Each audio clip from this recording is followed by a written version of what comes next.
What's going on, bottom line viewers? It's Mitch here to give you my starts and sits for week number 1 of the NFL and, of course, the fantasy football season for 2019. Here to give you the right starts, the right sits, the right matchups to help you start 1-0 in your fantasy season in 2019. I will give you 5 starts, 5 sits at every position: quarterback, running back, wide receiver, tight end. I usually don't do sits for the tight end position because the tight end position is very limited. It's very thin as it is, so I just don't feel the need to. But I will answer your questions in the comment section below about any of these starts, about any of these sits. If you have any specific lineup questions, I will definitely respond to you relatively quickly. Gronk, spike the like button, subscribe to the Bottom Line View for more fantasy starts and sits and NFL content just like this. Let's get right into my starts and sits, starting off with the quarterback position. And the start of the week for me, it's pretty obvious. It's Lamar Jackson versus the Miami Dolphins, specifically if you are in a 4-point touchdown league, which means that less goes towards passing, more goes towards running the football at the quarterback position. Lamar Jackson should already be a top 12 quarterback in your league and definitely a start. This is more for the 6-point sort of league where Lamar Jackson is a little bit towards the end of the top 12, not so much towards the top of the top 12 in your fantasy league, but I definitely expect Lamar Jackson to start off 2019 very strong against the Dolphins defense that just isn't very talented. I understand that Brian Flores, a defensive coach, is taking over there, but really when you look at their front seven, it's very thin. They don't have much of a pass rush when it comes to getting after the quarterback.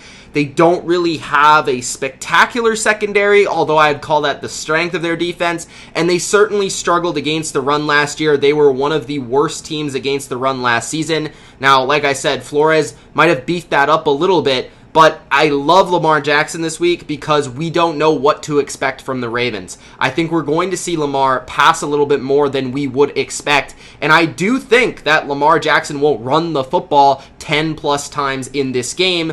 And also, because the Ravens should blow out the Dolphins, this means that Lamar Jackson has a lot of opportunity to not only score on the ground, but also through the air. This is a team that's committed to running the football. This is a team that has set up their offense completely around Lamar Jackson. And in week 1, they're going to show off and showcase their lead weapon. The second start of the week at the quarterback position is Dak Prescott versus the New York Giants. Dak Prescott, I think, will have his best season ever in 2019, and that will start in week number 1 versus a juicy matchup against the Giants. The Giants, just again, not a very talented defense. Can you please name me one of their pass rushers? I'll give you 5 seconds.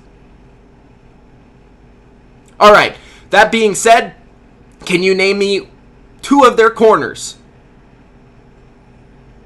Unless you're a Giants fan, you probably don't know any of these players. The Giants are not a very talented football team, specifically on the back end. And the thing I love about the Cowboys going into week 1, the thing I love about Dak Prescott going into week 1 is, okay, Zeke might be back. He signed his contract. But do we really expect the Cowboys to lean on Zeke week 1 after basically not being in training camp? Kellen Moore is going to pass the ball more as the new offensive coordinator of Dallas. They want to pass the ball more. I think they're going to be a more efficient passing game, and that means Dak Prescott is going to pass the ball more. He's going to be more effective in doing so, higher completion percentage, probably more yards, and I do feel like more attempts down the field. Dak Prescott was a pretty good quarterback last year in fantasy with Amari Cooper. I think Michael Gallup, he's been getting rave reviews. I think that all comes into play when we're talking about playing their rival, the New York Giants. I think the Dallas Cowboys, they're going to have a new look to their offense, and that new look to their offense will rely a little bit more on Dak Prescott's arm as well as his legs. One big thing that I do believe the Cowboys will fix is running the ball with Dak a little bit more, specifically in the red zone. The Cowboys were a very bad red zone offense last season, And this season, one way to help that red zone offense is going to be giving the ball to Dak and letting him run. He is athletic, and he'll be able to get around the edge against a pretty big but not very fast defense in the Giants. My third quarterback start of the week is Jameis Winston versus the San Francisco 49ers. Jameis Winston is very hit and miss, specifically in fantasy. He can rather have an awesome game and you're very happy to start him, or he can completely lose you a week. But in week number 1 in Bruce Arians' new offense, you know that Bruce Arians is going to want to pass the ball and he's going to want to go for the big play. San Francisco has an improved defense, but it's not a defense for me to say, hey, you can't start Jameis Winston, specifically at home with, like I said, a new offensive scheme where, sure, San Francisco has seen an Arians offense before because he was the coach for Arizona, but with these new weapons involved, it's going to be difficult to really key on what they're going to be doing week 1. Plus, the Tampa Bay Bucks are not a very good running football team, so that's going to put the ball in Winston's hands. I expect the 49ers to score in this game, which means this game will be high scoring, and at the very least, Jameis will have to come back in this football game and pass for a lot of yardage. So whether it's because they're winning or because they're down in this game, I think Winston is a quality start in fantasy this week. On the opposite side of the ball, you have Jimmy Garoppolo playing that Tampa Bay defense, a defense that I would consider a bottom 5 defense, specifically in their secondary. I've called the Bucs secondary the worst in football. I would stand by that. I think Jimmy G has a nice game here. I think it starts with the running game for the 49ers, but we will see Kyle Shanahan implement some play action down the field. Dante Pettis should be involved. George Kittle should be involved. Those backs should also be involved. I expect Jimmy G and Jameis Winston to both have very quality games here. I could see them both going for multiple touchdowns, both over 300 yards. I like both of these quarterbacks against both of these defenses. And the last quarterback start of the week is Drew Brees versus the Houston Texans. I haven't been super high on Drew Brees going into this season in fantasy or in real life, but against the Houston Texans, a team that just lost Jadeveon Clowney, a team that doesn't have a great secondary to start with, and a team that's kind of implementing and rotating new players into the mix defensively, I think it's a prime matchup for Drew Brees, specifically on Monday night at home. You know Sean Payton will be pissed off because of the way the NFC Championship ended. The Saints have been really angry, and they're very motivated in week number 1 here to set a statement on the NFL, and I believe Drew Brees will have a very big game here.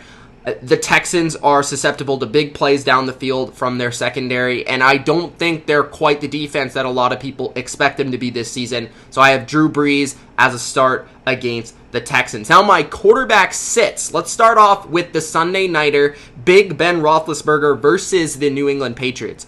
Now, I've really raved about the Patriots this offseason in terms of their defense, specifically their secondary. And when I take a look at Big Ben week 1, I think Big Ben's going to be good season long, so don't worry about him season long, even if he has a not so spectacular week 1.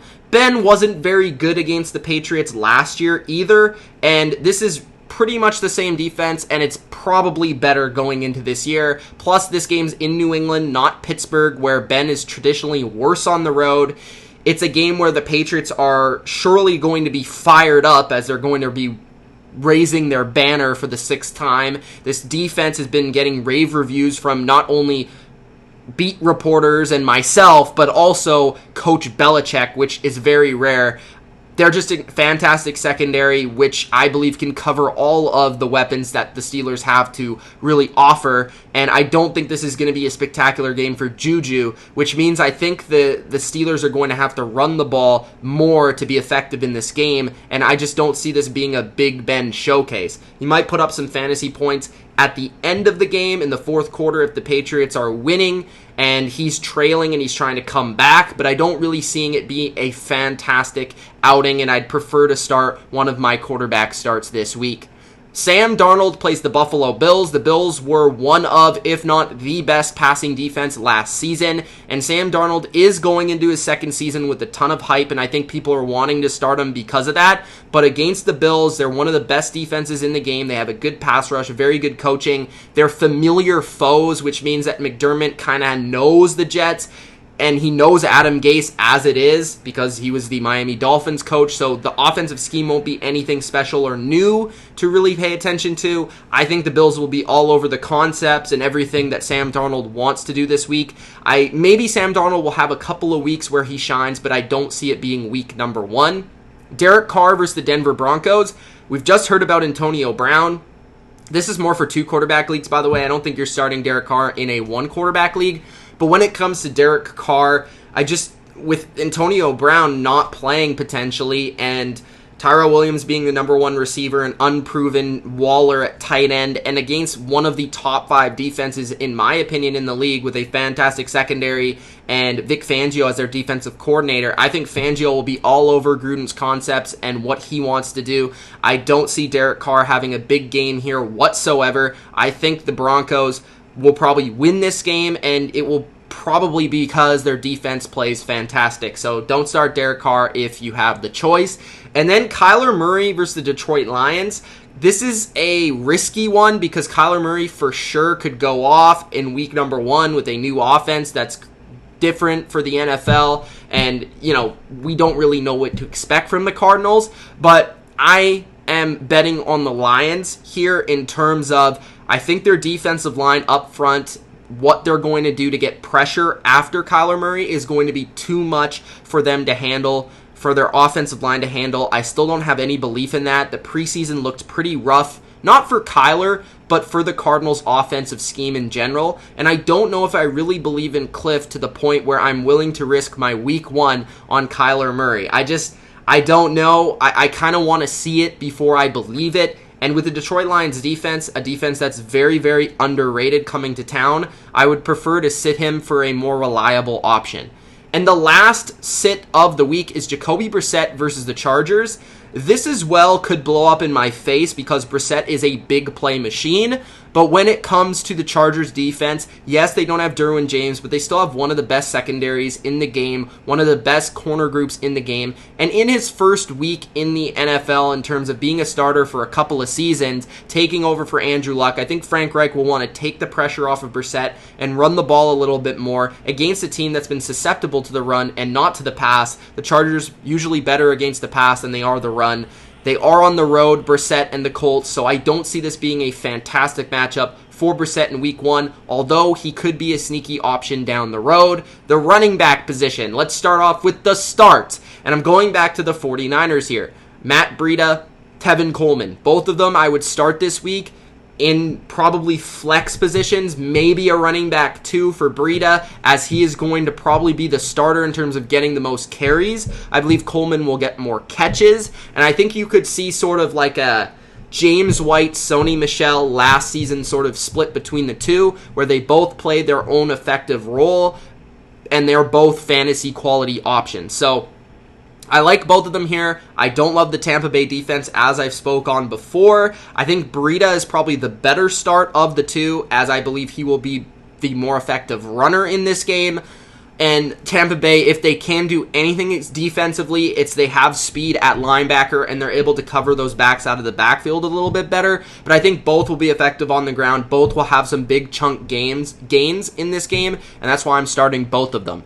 Mark Ingram versus Miami. The biggest reason why I'm starting Mark Ingram versus Miami, I expect the Ravens to win this game. Not only win this game, but also win this game by a lot, which means Ingram has a high chance of scoring a touchdown. He also has a high chance of getting those carries in the fourth quarter to chew out the clock. So I like Mark Ingram a lot, especially in standard leagues. Then you go to Austin Ekeler versus Indianapolis. Eckler's going to be the lead guy for the Chargers. To me, he's always had a lot of Danny Woodhead in him, and whenever the Chargers had Danny Woodhead, they would rely on him a ton. Ekeler, I believe, is going to get a lot of catches in this game against the Colts, a team that loves to play zone coverage. Ekeler will sit underneath and catch the ball, as well as a lot of carries, where I could see Ekeler having a few explosive plays in the screen game, in the passing game, but also a couple of nice runs here. I like Ekeler against the Colts, at the very least as a flex, if not a running back. 2, Duke Johnson versus the New Orleans Saints.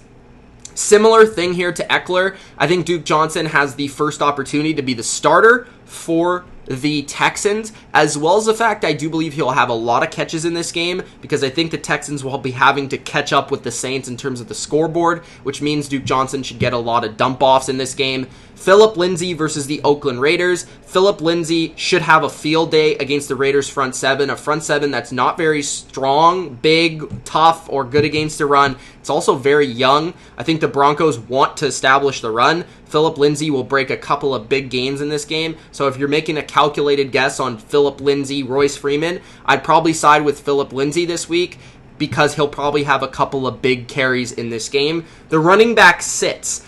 LaShawn McCoy versus Jacksonville. I just don't trust him coming onto a new team. I wouldn't start him. I know there's some hype there because he could be the starter over Damian Williams. He could not be. I just wouldn't trust it at all, and I don't really trust any of the Chiefs running backs this week. If I had to trust one, it would be Damian Williams, but definitely not LaShawn McCoy against a Jags defense that's already nasty as it is. Kenyon Drake and Ballage versus Baltimore. Baltimore has always been one of the best run defenses in the league since I can remember, probably since I was born. So I just wouldn't start either of these running backs. I think Kenyon Drake is the better start of the two, but I don't like either of them this week against Baltimore.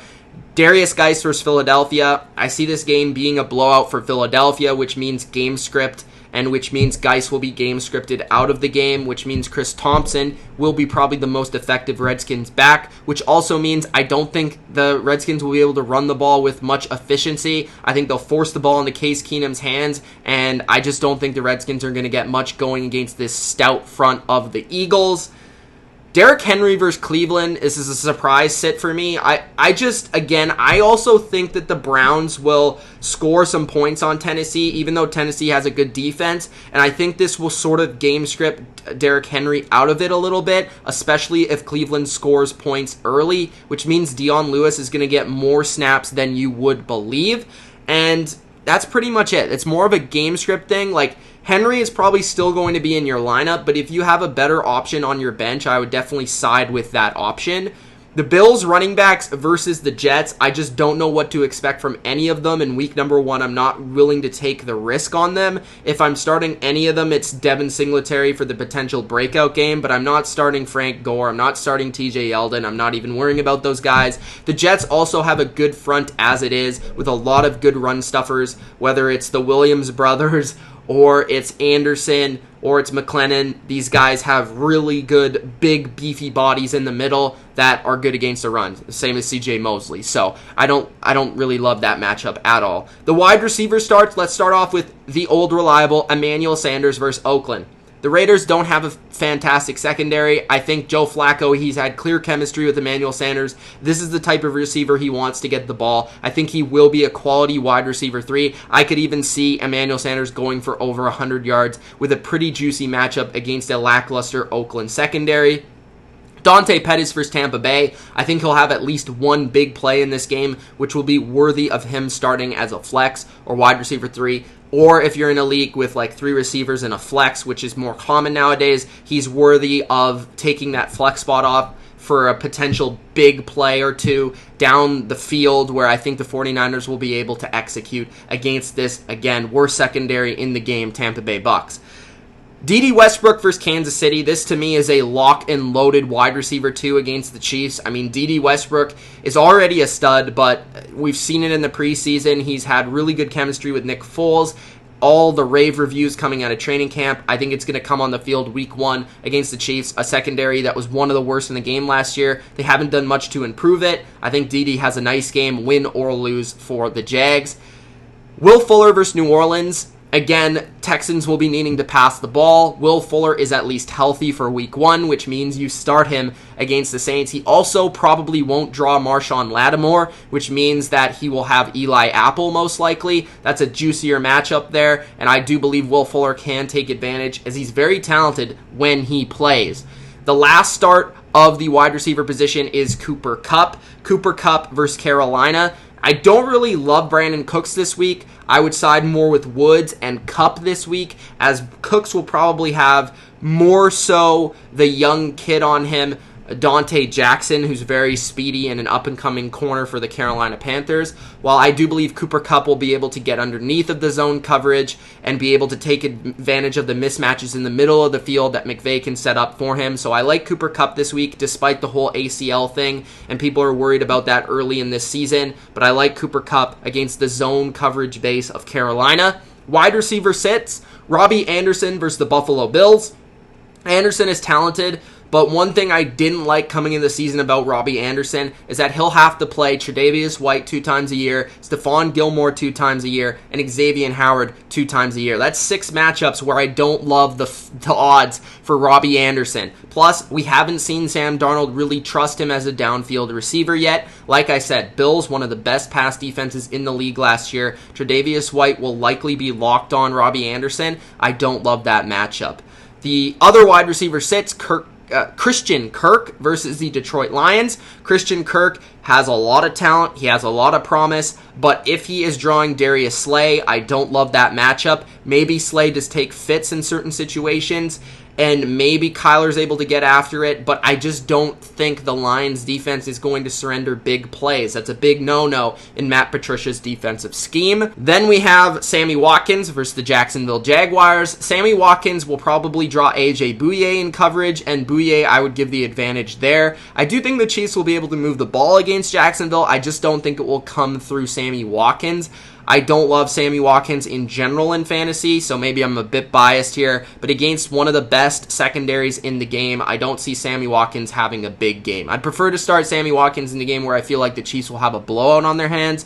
But when they're playing 2 solid corners where one can take Hill and one can take Watkins, I don't love that matchup. Corey Davis versus the Cleveland Browns. Davis will likely draw Denzel Ward, one of the best up-and-coming corners in the game. A lot of man-to-man coverage the Cleveland Browns will probably like to play in this game.